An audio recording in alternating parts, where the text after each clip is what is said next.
ప్రభువును రక్షకుడైన యేసుక్రీస్తు నామములో మీ అందరికీ నా వందనాలు.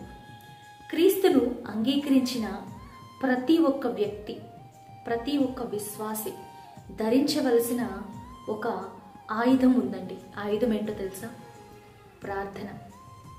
ప్రార్థన అనే ఆయుధాన్ని మీరు కలిగి ఉన్నట్లయితే మీరు ఎదుర్కొంటున్న ప్రతి సమస్యలో, మీరు ఎదుర్కొంటున్న ప్రతి పోరాటంలో, ఈ జీవితకాలం అంతట్లో మీరు విజయాన్ని చూస్తారు. నమ్ముతారా? మనము ఎప్పుడు అనుకుంటూ ఉంటాము, నేను చేస్తున్న ప్రార్థన దేవుడు చూడడం లేదండి, దేవునికి వినబడడం లేదండి అని. కానీ ఒక మారు మీరు ప్రకటన గ్రంథము 8వ అధ్యాయము 2వ వచనంలో చూసినట్లయితే పరిశుద్ధుల ప్రార్థన దేవుని యొక్క సన్నిధికి వెళ్తుంది అని రాయబడింది. మీరు అనుకుంటుండొచ్చు మీ ప్రార్థనని దేవుడు వినడం లేదని, దేవుడు చూడడం లేదని, దేవుని దగ్గర నుంచి జవాబు రావడం లేదని. కానీ నిజానికి ప్రతి ఒక్క ప్రార్థనని దేవుడు చూస్తూ ఉన్నాడు, వింటూ ఉన్నాడు. అంత మాత్రమే కాదు, నువ్వు రహస్యముగా చేస్తున్న నీ యొక్క ప్రార్థనకు బాహాటముగా జవాబునివ్వబోతున్నాడు. నమ్ముతారా?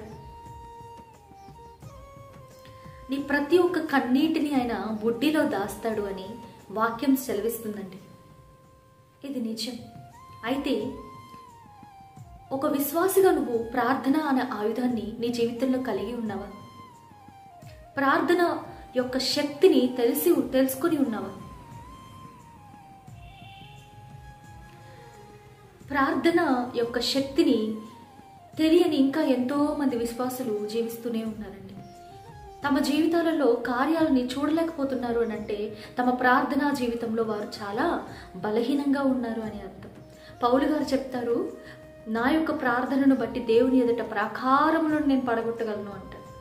అంత శక్తి కలిగిన ప్రార్థనను, అటువంటి ప్రార్థనా జీవితాన్ని ఈ దినాన నువ్వు కలిగి ఉన్నావా? ఒక్కమారు మిమ్మల్ని మీరు పరిశీలించుకుంటారా? ప్రార్థన యొక్క శక్తి ఏంటో చూద్దామా? 1 సమూయేలు 7వ అధ్యాయం 8వ వచనాన్ని చూడండి. ఇశ్రాయేలీయులందరూ సమూయేలు ప్రవక్త దగ్గరికి వచ్చి చెప్తారు, అయ్యా, ఫిలిష్తీయుల చేతిలో నుండి మా దేవుడు మమ్మల్ని రక్షించులాగున ఎప్పుడు నువ్వు మమ్మల్ని బట్టి ప్రార్థన చేయడం అనేది దయచేసి మానవద్దు అని విజ్ఞాపన చేస్తారు. వారు అడుగుతారు సమూయేలు ప్రవక్త గారిని, మా కొరకు ప్రార్థన చేయండి, మా కొరకు మీరు చేసే ప్రార్థనని ఆపకండి, ఎందుకంటే ఫిలిష్తీయుల చేతిలో నుండి మీ యొక్క ప్రార్థనను బట్టి దేవుడు మమ్మల్ని రక్షిస్తాడు. 13వ వచనాన్ని మీరు చూసినట్లయితే సమూయేలు గారు ప్రార్థించిన తరువాత ఏం జరుగుతుంది? ఫిలిష్తీయులు ఇశ్రాయేలీయుల చేతిలో ఓడిపోతారు. కేవలము జయం పొందుకోవడం మాత్రమే కాదు, ఇశ్రాయేలీయులు సమూయేలు గారు బ్రతికిన దినములన్నీ కూడా ఫిలిష్తీయులు తిరిగి ఇశ్రాయేలీయుల మీదకి యుద్ధానికి రాలేదంట. వాళ్ళ యొక్క సరిహద్దులలో నెమ్మది ఉనిందంట. ఎందువలన? సమూయేలు ప్రవక్త గారి ప్రార్థన వలన. ఇదే 1 సమూయేలు గ్రంథం 12వ అధ్యాయం 23వ వచనాన్ని మీరు చూసినట్లయితే సమూయేలు గారు చెప్తారు, నేను మీకోసము ప్రార్థన చేయడము మానితే నా దేవుడైన యెహోవా ఎదుట నేను పాపము చేసిన వాడిని అవుతాను అని. ప్రార్థన చేయకపోవడము, ప్రార్థన చేయడం మానడము అనేది సమూయేలు గారి యొక్క దృష్టిలో పాపం అండి. మరి నీ దృష్టిలో ఒక్క దినమున ప్రార్థన చేయకపోతే దాన్ని ఎంత సీరియస్గా నువ్వు తీసుకుంటున్నావు? చాలాసార్లు మనం ప్రార్థనని మిగతా విషయాల కొరకు విడిచిపెట్టేస్తూ ఉంటాం. అంటే కాంప్రమైజ్ అయిపోతూ ఉంటాం ప్రార్థన విషయంలో. రేపు చేద్దాంలే, ఉదయం చేద్దాంలే, సాయంత్రం చేద్దాంలే, ఇప్పుడే చేయాలా, కాంప్రమైజ్ అయిపోతూ ఉంటాం. అందుకే మన జీవితాలు కూడా చాలా విషయాలలో కాంప్రమైజ్ అయిపోతూ ఉంటాయి. మనం ఎదురు చూస్తున్నవి జరగవు. మనము ఎంతో కాలం నుంచి ఎదురు చూస్తూ ఉంటాము, కానీ సరైన జీవితం, సరైన ప్రార్థన జీవితం మనలో లేనందువల్ల ఆ విషయాలను బట్టి మనం దేవుని దగ్గర అడగకపోవడం వల్ల మనం వాటిని పొందుకోలేకుంటున్నాం. నీ ప్రార్థనా జీవితం కూడా ఇలానే ఉందా? కాంప్రమైజ్ అయిపోతూ ఉన్నావా నువ్వు? చూడండి, ప్రార్థన కొరకు దేనినైనా కాంప్రమైజ్ అవ్వచ్చు, కానీ దేని కొరకు ప్రార్థనని కాంప్రమైజ్ అవ్వకూడదు. నీకు ఏం చేయాలో తెలియనప్పుడు ప్రార్థన చేయి. నువ్వు ఏదైనా ముందు మొదలు పెట్టేటప్పుడు ప్రార్థన చేసి మొదలుపెట్టి చూడు. నువ్వు ఎక్కడికైనా బయలుదేరేటప్పుడు ప్రార్థన చేసి బయలుదేరు. ఎంతోమంది భక్తుల జీవితంలో ఈ ప్రార్థన అనేది వారిని ఎంతో గొప్ప స్థాయికి తీసుకుని వెళ్ళిందండి. అంతెందుకు, దానియేలు గారు రోజుకి 3 సార్లు ప్రార్థిస్తూ ఉండేవారు కదా. ఆ ప్రార్థనలో ఆయన పొందుకున్న శక్తిని బట్టి సింహాల బోన్లోకి వెళ్ళేందుకు ఆయనకి ధైర్యం వచ్చింది. నమ్ముతారా? నిజముగా ప్రార్థనా జీవితం లేని వ్యక్తి అయితే ఆ దినమును మాత్రమే ప్రార్థనకి కూర్చున్నాడు అనుకుందాం. రాజు ఆజ్ఞ ఇచ్చినంత వరకు దానియేలు గారు ప్రార్థన చేయలేదు. ఆ దినాన మాత్రమే ప్రార్థన చేశాడు. కాబట్టి వారు వెంటనే వచ్చి ఏం చేస్తారు, సింహాల బోన్లో మిమ్మల్ని పడేస్తామన్నప్పుడు, అయ్యయ్యో నేను ఇంకెప్పటికీ ప్రార్థన చేయడు, దయచేసి నన్ను క్షమించండి, నేనేదో తెలియక తప్పు చేశాను, నేను వెళ్ళను ఆ సింహాల బోనికి అని అంటాడు కదా. అయితే దానియేలు గారు ధైర్యంగా సింహాల బోన్లోకి వెళ్ళగలిగాడు. ఎందుకు తెలుసా? తన జీవితాంతము కన్సిస్టెన్సీ అనేది ఉంది. తన ప్రార్థనా జీవితంలో ప్రార్థిస్తూ ఉన్నాడు. ఆ ప్రార్థనలో ఆ మోకాళ్ళ మీద దేవుని దగ్గర నుంచి పొందుకునే శక్తి, దేవుని దగ్గర నుంచి పొందుకునే ఆదరణ, వీటన్నింటి ముందు కనీసం ప్రాణమునకు కూడా విలువ అనేది ఉండదండి. దానియేలు గారు పొందుకున్నారు ఆ శక్తిని. దావీదు దేవుని యొక్క హృదయానుసారుడంట. గొల్యాతును ఎదుర్కొనేందుకు దేవుడు ఎప్పుడు దావీదుని సిద్ధపరిచాడో తెలుసా? దావీదు దేవుడితో సహవాసం చేస్తున్న దినములను. సింహమును ఎలుగుబంటిని నాకు అప్పగించిన దేవుడు ఇతన్ని కూడా నాకు అప్పగిస్తాడని ధైర్యము దావీదుకి ఎక్కడి నుంచి వచ్చిందో తెలుసా? తన ప్రార్థన జీవితాన్ని బట్టి, తన దేవుడితో తనకున్న సహవాసాన్ని బట్టి. యోబు గారు భార్య, నువ్వు నీ దేవుని దూషించి నువ్వు కూడా చచ్చిపోయి ఇంకా ఎందుకు ఆ దేవుని పట్టుకుని వేలాడుతూ ఉన్నావని అడిగిందండి. కానీ యోబు ఏం చెప్పాడో తెలుసా? అంటే మేలు చేస్తేనే దేవుడా, కీడు చేస్తే దేవుడు కాదా? మూర్ఖురాలుగా మాట్లాడొద్దన్నాడండి. ఆ ధైర్యం ఎప్పుడు వచ్చిందో తెలుసా అతనికి? తను దేవునితో గడిపిన ఆ యొక్క సమయము ఆయన యొక్క జీవితంలో చేసిన కార్యం అండి అది.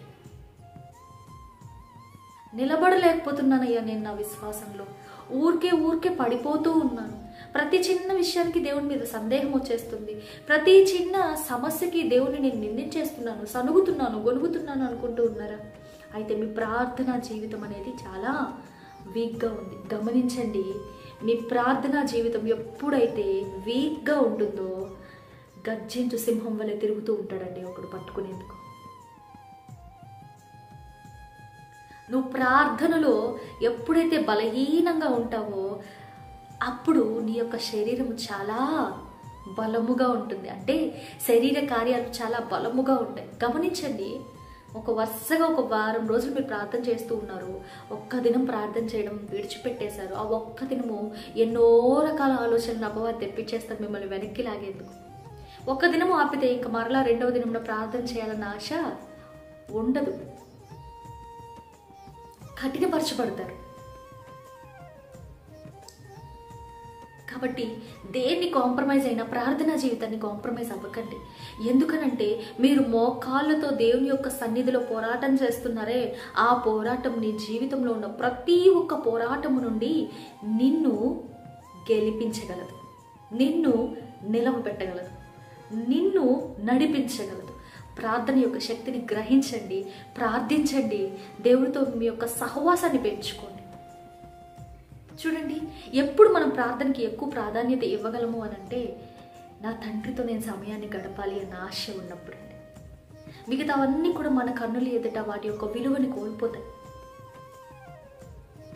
నా దేవునితో నేను సమయం గడుపుతానే, ఆ సమయమునకు ఉన్న విలువ మరి ఏ విషయము కూడా అంత విలువైనది కాదు అని మనం ఎప్పుడు గ్రహిస్తామో అప్పుడు మన ప్రార్థనా జీవితం అనేది రగిలింపబడుతుంది. మన యొక్క బలహీనత ఏంటో తెలుసా? యేసయ్య యొక్క విలువ మనం గ్రహించలేకపోతున్నాం.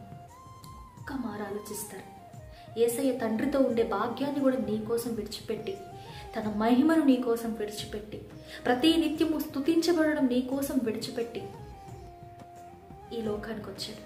ఈ లోకానికి వచ్చిన తర్వాత కూడా తన యొక్క శరీరము రెస్ట్ తీసుకోవాలి అని తను ఆలోచించలేదు. తనకు దొరికిన కొంత సమయం కూడా ప్రార్థించడంలో గడిపాడు. తనకున్న కొంత సమయం కూడా బోధించడంలో గడిపాడు. తనకున్న కొంత సమయం కూడా స్వస్థపరచడంలో గడిపాడు. తనకున్న కొంత సమయం కూడా ప్రతి నిత్యము ఇచ్చేశాడే కానీ నీ కోసము తన కొరకు ఏది దాచుకోలేదండి. నేను బిజీగా ఉన్నాను ప్రార్థన చేయడానికి అని అంటావా? ఏసై కంటే బిజీయా నువ్వు?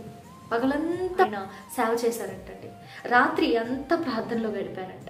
ఏసై కంటే బిజీ కాదు కదా. ఏసై ఎందుకు తన ప్రాణాన్ని ఇచ్చాడు తెలుసా?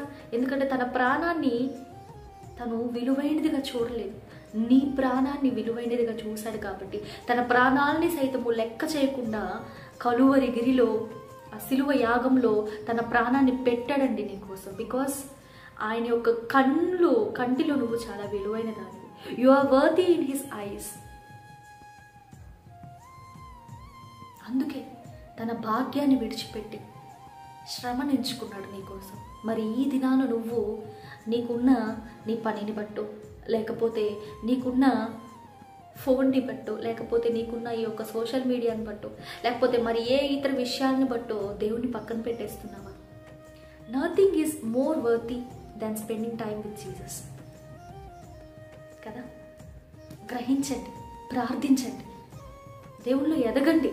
అపవాది ఎన్నో డిస్ట్రాక్షన్స్ తీసుకొస్తాడు మీరు ప్రార్థన చేయకుండా. ఎందుకంటే నువ్వు ప్రార్థన చేసావా, నీ యొక్క ప్రార్థన దేవుని సన్నిధికి చేరుతుంది. ఆ యొక్క ప్రార్థనకి దేవుడు ఆమేన్ అంటాడు. అదే నువ్వు ప్రార్థన చేయకుండా ఉన్నావా, లోకానికి నిన్ను ఈజీగా లాగేయచ్చు. కాబట్టి అపవాది నిన్ను ఆపుతాడు. దయచేసి ఈ క్షణాన దేవుడు మీతో మాట్లాడుతూ ఉన్నట్లయితే ఒప్పుకోండి. దేవుని యొక్క సన్నిధిలో ఎక్కువ సమయాన్ని గడపండి. దేవుడు మిమ్మల్ని ఆశీర్వదిస్తాడు. దేవుడి వాక్యాన్ని దీవించును గాక. Praise the lord.